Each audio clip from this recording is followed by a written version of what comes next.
and even won an honorable mention for his upholstery skills in 1893 at the Columbian Exposition, which was the World's Fair. Like any business, we've had our ups and downs, but for the last 30 years, aside from the COVID years, we've been growing. We moved to this facility 26 years ago, leaving Chicago's north side as it gentrified with the help of Alderman Schulter helping us find a new home here. At the time, Chicago was an ideal place to do business. Taxes were reasonable, infrastructure was strong, and there was abundant, skilled workforce. Many of those advantages have faded, making it harder for manufacturers to stay and compete.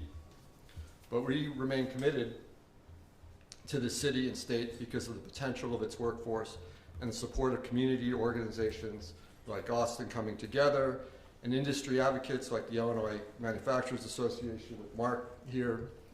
We partnered with Jane Addams Resource Corp to create a West Side training facility, which we didn't get to see on the tour, but we have a facility right here that has CNC and welding programs to ensure a strong pipeline of skilled workers for Friedman Seating and the community at large. That's also why we've invested heavily, not just in our people, but in this facility, which has a rich history as Motorola's first manufacturing plant built around 1937. Programs like EDGE don't give business a handout. They help level the playing field. They allow companies like ours to invest, to grow, and compete while creating more opportunities where they are needed most. Without tangible support, businesses will leave. When this happens, communities suffer.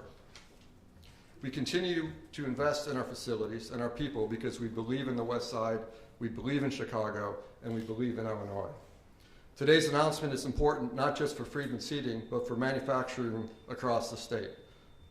I want to conclude by thanking Governor Pritzker and his team and Director Richards of DECO for their commitment to supporting businesses like Friedman Seating. I would also like to acknowledge, and I'm not sure if he's here, Kyle Schultz from World Business Chicago, who actually introduced us to DECO, and the amazing Cecilla Smith, who guided us through this entire process. Without them, we wouldn't be here for this announcement. Additionally, I want to thank Alderman Mitz, who stood steadfastly by us for the last 26 years, along with Representative Williams, I'm not sure if he's here, but Senator Collins, and of course, Mark Denzler of the Illinois Manufacturers Association, whose tireless advocacy for manufacturing makes a real difference. It's a pleasure to welcome you all, not just to celebrate our company's expansion, but to highlight the importance of our partnerships that help businesses grow and remain competitive in Illinois. And now it's my great honor to introduce a leader who understands the importance of keeping and growing business in the state, Governor J.B. Pritzker. Thank you very much, Craig, and I very much appreciate the kind introduction. Also, the recognition that there have been a lot of challenges faced by manufacturers across the United States and in the state of Illinois, across the Midwest. For so many years, as manufacturing jobs and companies have often moved out of the United States because they find that it's cheaper, because they can go to places like, well, abroad and overseas.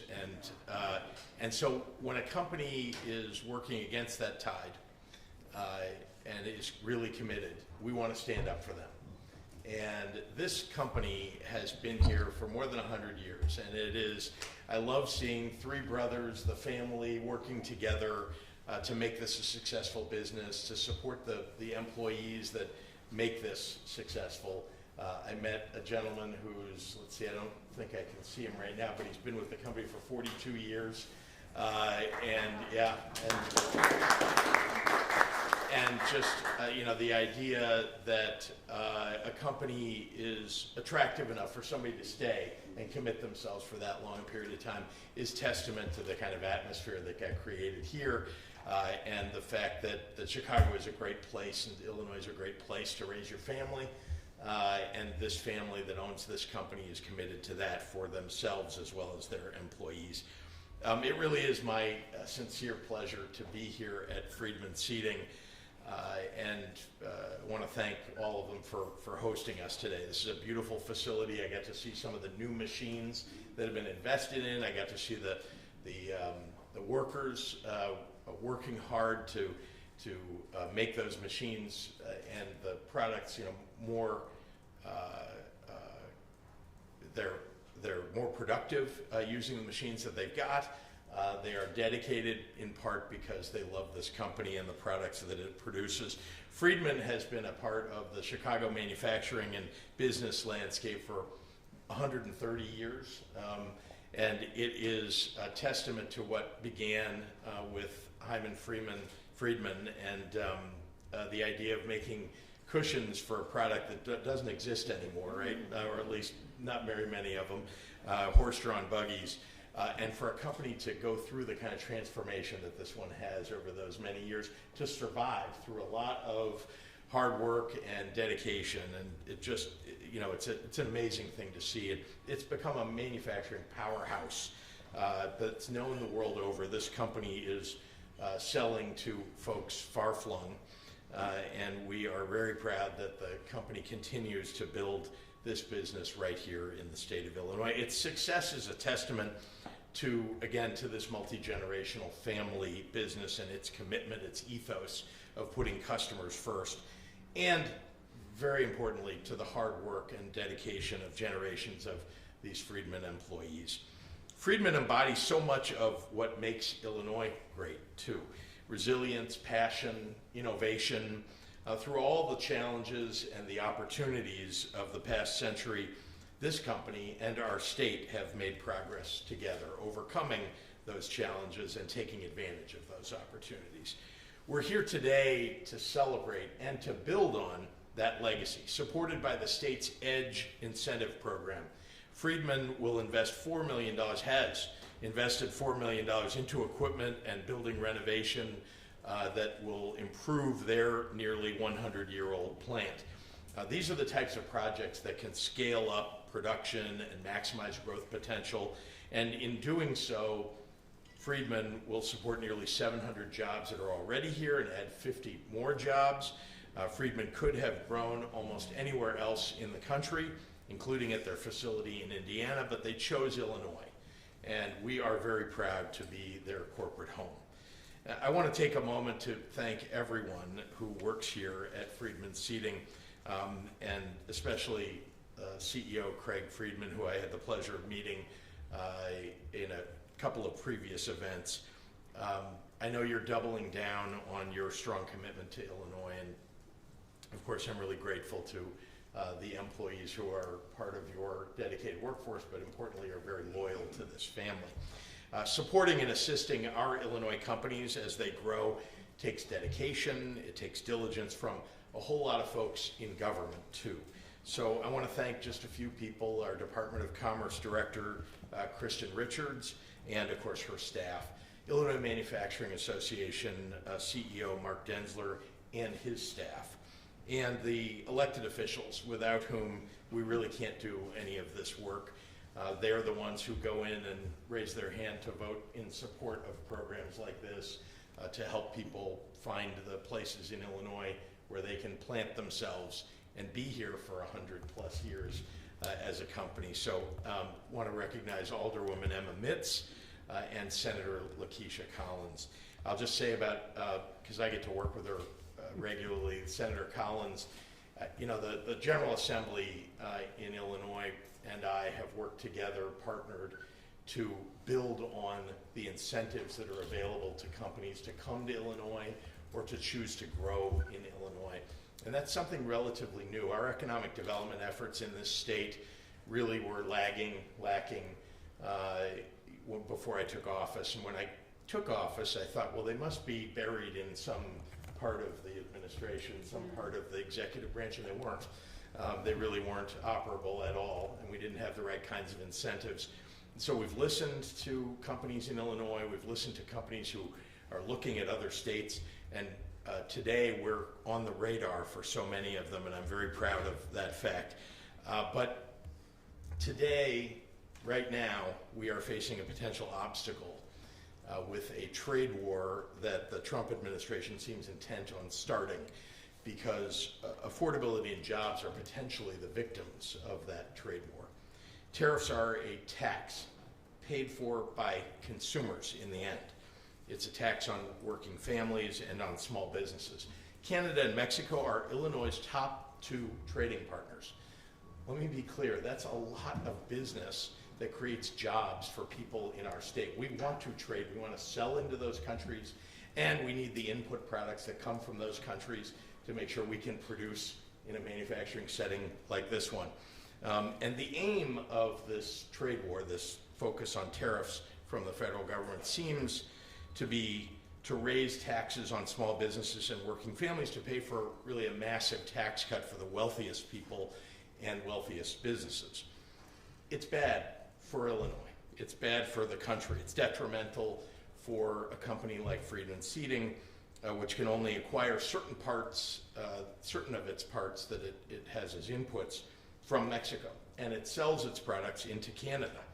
And so I want Friedman and all of our Illinois businesses to thrive, and that's why I'm doing everything I can to oppose these tariffs and to reduce their negative impact.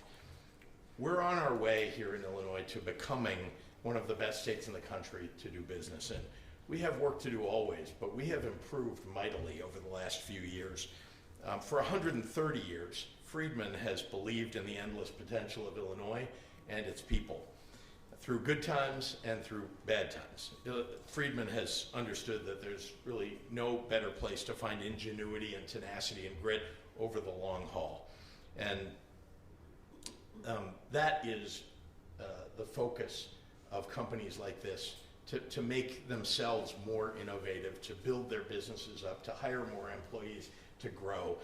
And we want to be part of that, and we want them to invest in the state of Illinois. So that is why we're working hard, and I put out some statements yesterday. I hope people will follow about the work that we're doing, talking to the governments of Canada and Mexico, and making sure that we're communicating in Washington about reducing this threat of a tariff war, a trade war, and making sure that we're preserving jobs and businesses in the state of Illinois. So with that, it is my great pleasure to hand this podium over to a real champion for Illinois businesses and jobs, and that's our DCEO director, Kristen Richards. Kristen.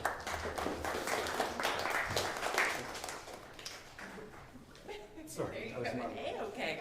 Good morning. Thank you, Governor Pritzker, for the introduction. My name is Kristen Richards, and I am the director of the Illinois Department of Commerce and Economic Opportunity, or DCEO. I'm happy to be here today to celebrate the Friedman Seating Company's $4 million investment to support the renovation of this historic facility. I want to thank Governor Pritzker, Senator Collins, and her colleagues within the Illinois General Assembly for continuing to give DCEO access to the incentives and resources we need to make announcements like the one today possible. Through programs like the EDGE Tax Program, DCEO has been able to ensure legacy Illinois companies like this one have access to resources and comprehensive services, all while bolstering economic growth and creating good-paying jobs for Illinoisans. DCEO is very proud to put our incentive tools to work to support this expansion project that will retain more than 670 jobs and create 50 new full-time positions. The EDGE incentive program has been in place for decades, but under Governor Pritzker's leadership, DCEO has modernized state incentives and made them even more impactful. Just last year, companies in the EDGE program committed nearly $650 million in investments across Illinois. And we are making these changes due in no small part to the very intentional approach we are taking to working with Illinois companies and those that represent them. Mark Denzler is here today from the Illinois Manufacturers Association, and he is one of those people. I want to thank you for being a very steadfast member of Team Illinois. I also want to thank my colleagues at the department, especially Cicella Smith, for her spectacular service that she provided to Friedman Seating in order to secure this investment. Projects like this one will allow us to continue building on the $1 trillion success story that is reflected across Illinois' economy. Thank you, and with that, it is my honor to introduce Senator Collins. Good morning. I am State Senator Lakeisha Collins of the 5th Senate District, which Friedman Seating sits in the 5th Senate District in the Austin community. I want to say thank you to our governor, Governor J.B. Pritzker, for your hard work and your great leadership. It is an honor to work alongside a governor who understands the needs of the people here in the state of Illinois. And also thank you to Director Richards for your hard work and your team in making this possible today, and Mark Densler from IMA. And a special thank you to the Freeman brothers for continuing your grandfather's legacy and investing here on the west side of Chicago. This is truly an investment. I mean, the expansion, the retaining of jobs, and creating new jobs for families here on the west side is so important. The essential work that you are doing to create the products that you produce from this company is so important to Illinoisans in Chicago.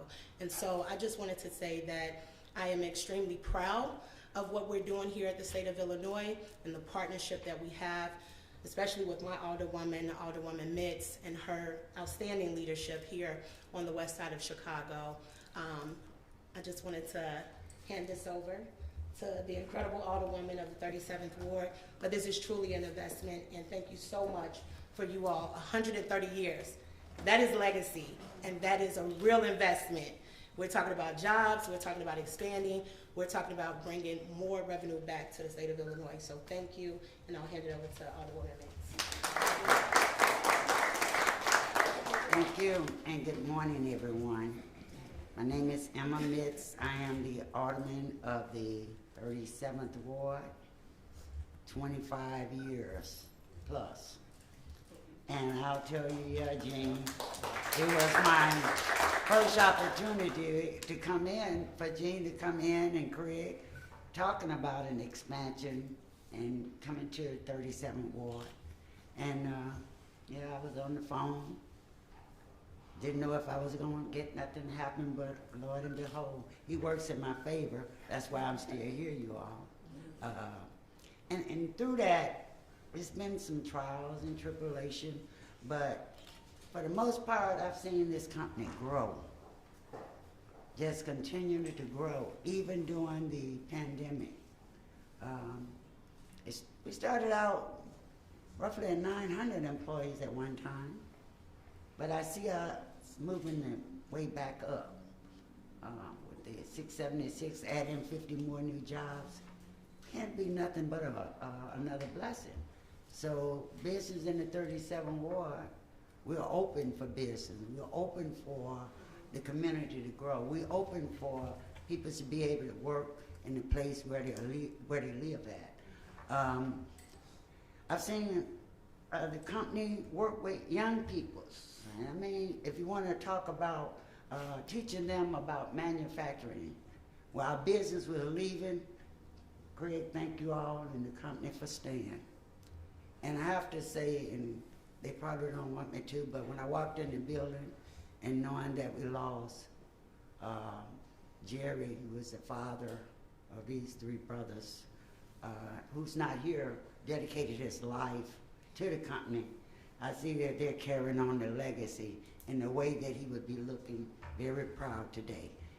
And working with Safer Foundation, working with Austin coming together, working with the schools and businesses in the community, and building bridges. And as they're expanding, we just passed a 6B out of the City Council, looking to help to build and create more jobs for the neighborhood.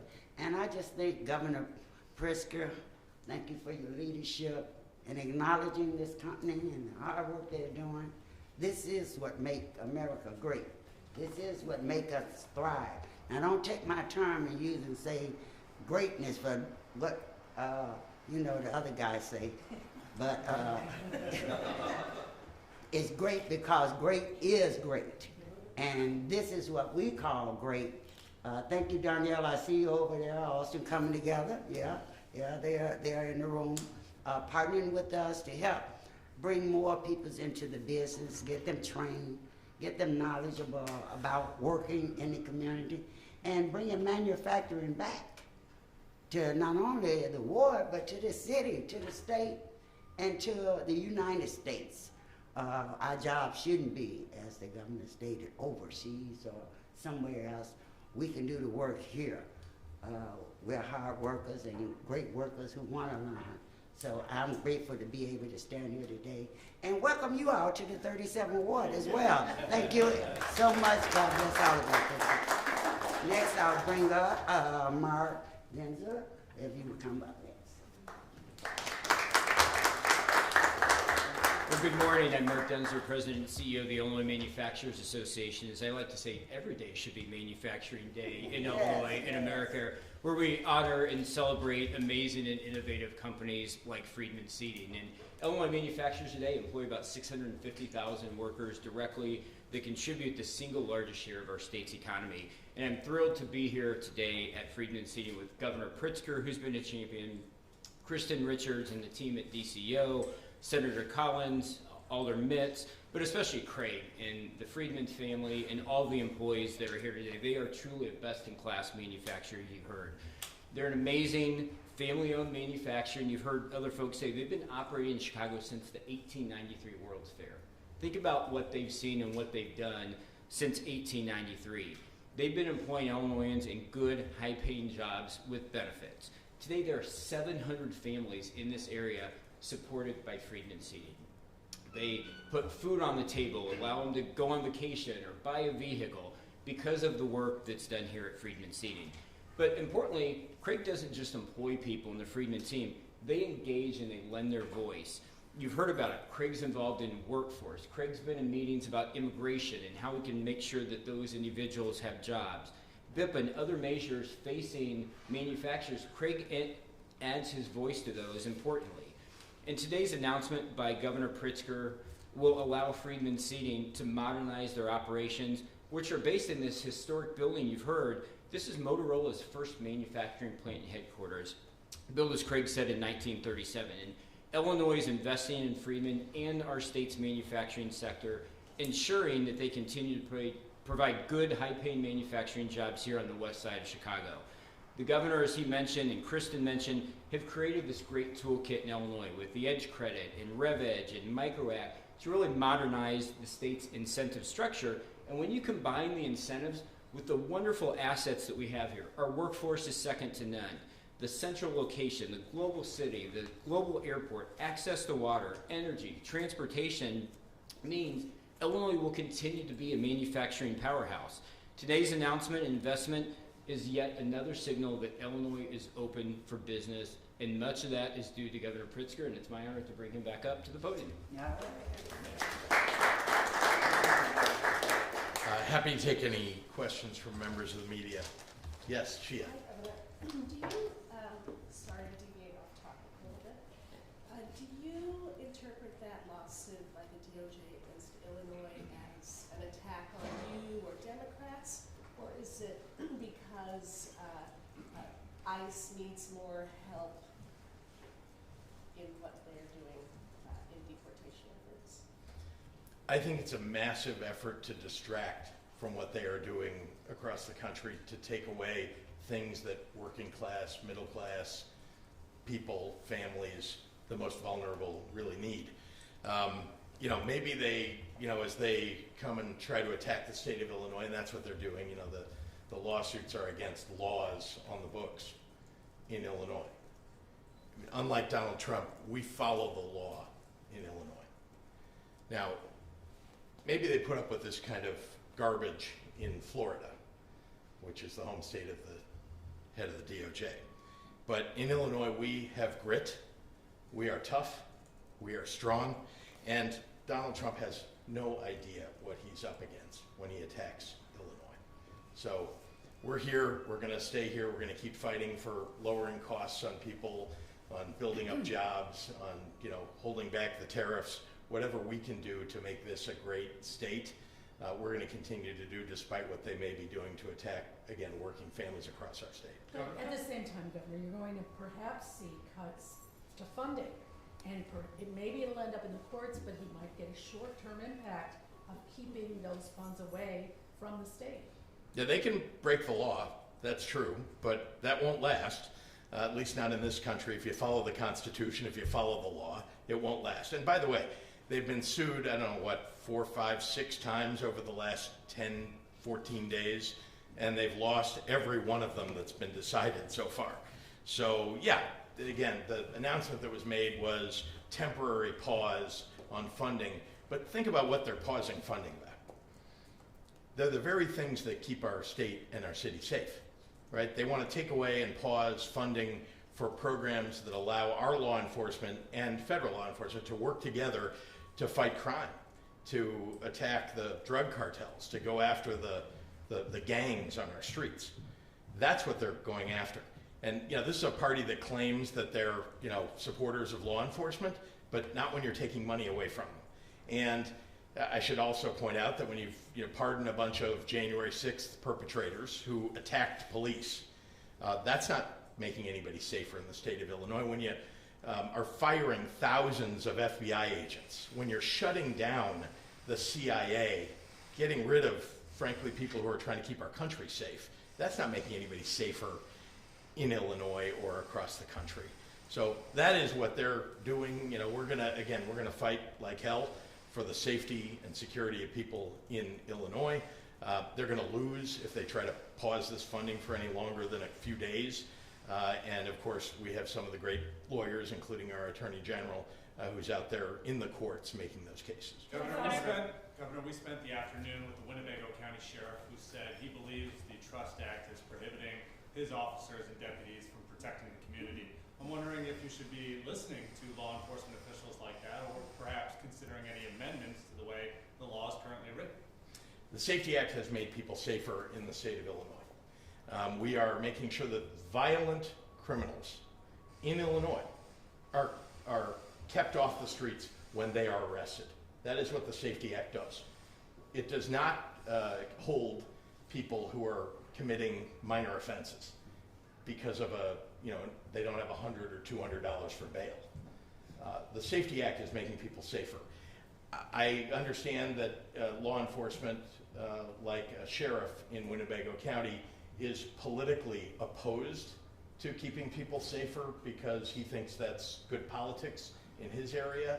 But I can tell you that we've already seen the Safety Act working. It's been in effect for a year and a half now. And we've seen that there are no greater number of people who are being let out on the streets or committing any crimes or not showing up at their court dates than before the Safety Act was put in place. But you know what is happening? Poor people who get accused of something aren't being held in jail when it's a minor offense, and they are able to go to work and earn money and show up at their court date to face justice if that's what's necessary. Governor, Yeah. I know that you said that you have not received communication from the Trump administration, and then they just filed this lawsuit. Was there any kind of warning or other communication, or is this now the only communication that they have had with your administration? There was no warning about this lawsuit, if that's your question. No warning at all. It just was announced. Literally we saw it on television, or somebody saw it on television after they announced it, and that's how we found out about it. It's a strange thing. This administration is opaque, not transparent at all. They apparently are going after things that are, again, distracting from the big question, right, which is, are they taking away Medicaid from people all across the state of Illinois? 1 million people are going to lose medical care because of what they're threatening to do. That's just Medicaid. Meals on Wheels. Do we all know somebody who accepts meals delivered to their home when they're elderly because they can't go out in the cold, for example? What about Head Start, which I should point out was founded by a University of Illinois graduate and is very important for families all across the state of Illinois? They want to take that away. Those are the things they want to distract you from, that they're taking away the things that working families really rely on in the state of Illinois, and they want you to pay attention to a bunch of lawsuits that are about something that frankly is unlawful. They're doing something unlawful. They want to cause the delay in the courts. So far, thank goodness, the judiciary has reacted appropriately, which is, hey, that's unlawful, that's unconstitutional. You can't effectuate that, Donald Trump, and so we're going to bar you from doing it. Governor, Brad Yes, sir. Cummings from the Voice newspapers. You said you've been talking with Canada and Mexico. Mhm. What precisely can the state do to promote trade when the federal tariffs are being put into action? Thank you for asking the question. Let me again remind everybody that Canada is our #1 trading partner. Mexico is our #2 trading partner here in the state of Illinois. China is #4, but we'll put them aside just for a moment. Those two are, #1, I've done a trade mission, gone with my team to Canada to promote trade for our companies and making sure that we have good relations with their companies. Because as I mentioned about Friedman Seating, some of the things that are inputs to what they manufacture here come from one country and they're selling into another of those countries. So what can we do in the state of Illinois? Obviously, federal tariffs are decided upon at the federal government level. The president only has the right to do that if he declares an emergency, which he has. And what's the emergency that he's declared? Let's talk about fentanyl, right? Which is an urgent crisis. But with regard to Canada, 1% of all the fentanyl that ends up in the United States is coming from the northern border from Canada, 1%. That's the emergency he's going after. Immigration is the second of the two emergencies that he has declared in order to put these tariffs on. Immigration. That is not a problem from Canada. I don't know if anybody's noticed this. The influx of Canadians is overwhelming.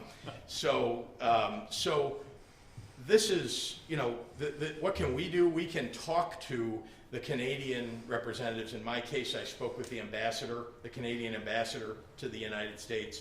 I spoke with the ambassador, the consul general and ambassador from Mexico. And I have already conveyed to them that we do not want these tariffs put on, and that I'd like to make sure that they know if they, 30 days, 25 days from now, if the tariffs are put on from the United States and there is retaliation, that they don't retaliate against products that are inputs and important to the companies in the state of Illinois.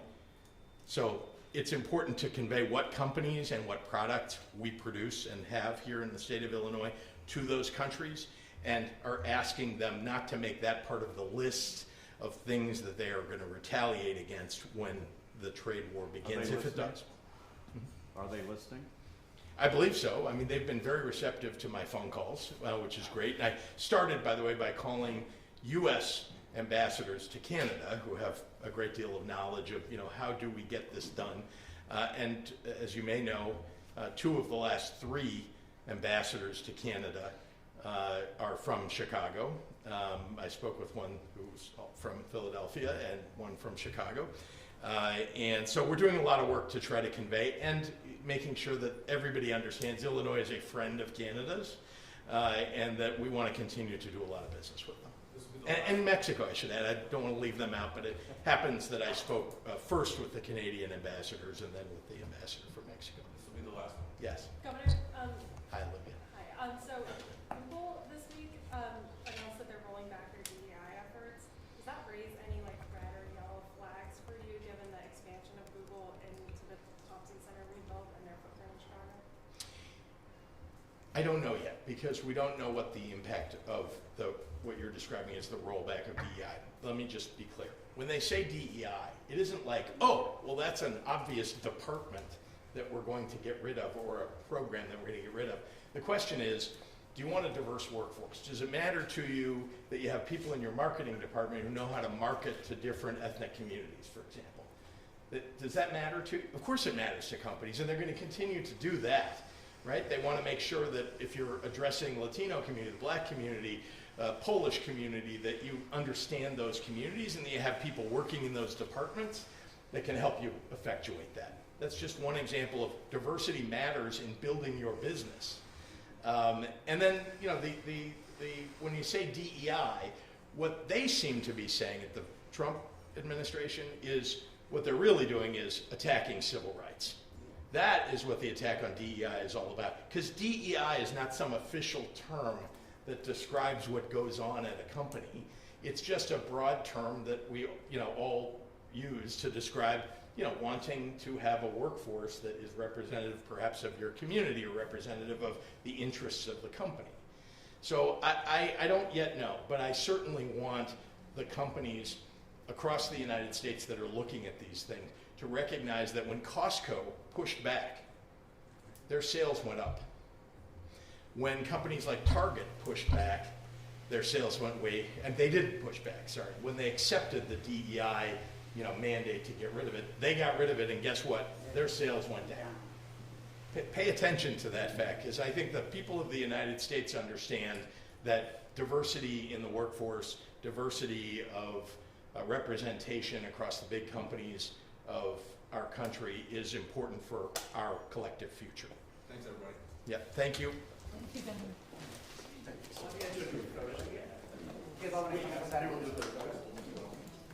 Hey, JP. Where's his,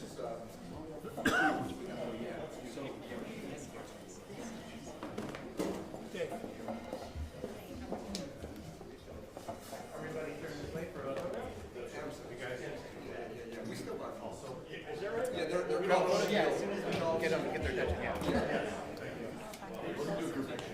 Okay. We've centered what. Oh, good. Yeah, let's hold this up together.